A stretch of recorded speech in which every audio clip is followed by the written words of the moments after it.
ஓம் சாய்ராம். இன்று நாம் ஸ்ரீ சாயி அஷ்டோத்திரத்தின் 80வது ஸ்லோகத்தை பார்க்க போகிறோம். ஸ்ரீ சாயி அஷ்டோத்திரத்தை நமக்கு தொகுத்து வழங்கியவர் பூஜ்ய ஸ்ரீ நரசிம்ம சுவாமிஜி அவர்கள். இதற்கு விளக்க உரையை திரு சேஷாத்ரி ஐயா அவர்கள் அளித்துள்ளார். ஸ்லோகா 80. ஓம் ஸ்ரீ சத் பராயணாய நமஹா. ஆன்மீகத்தில் முன்னேற விழையும் சாதகர்களுக்கு ஸ்ரீ சாயிபாபா ஒரு சிறந்த வழிகாட்டியாக மட்டும் அல்லாமல் அந்த இலக்காகவே அவர் மாறிவிடுகிறார். ஏனெனில் ஸ்ரீ சாயிபாபா பரமாத்ம ஸ்வரூபி.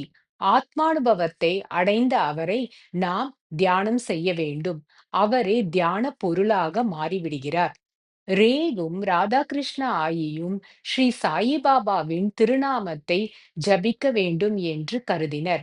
ஏனெனில் அவர்கள் ஸ்ரீ சாயிபாபாவை தங்களுடைய கடவுளாகவே வழிபட்டனர். ஸ்ரீ சாயிபாபாவும் இதற்கு ஒப்புதல் அளித்தார். இன்று கோடிக்கணக்கான பக்தர்கள் ஸ்ரீ சாயிபாபாவை தங்களுடைய இஷ்ட தெய்வமாகவும் வழிபடும் தெய்வமாகவும் கருதி அவருடைய திருநாமத்தையே ஜபித்து வருகின்றனர். ஓம் சாய்ராம்.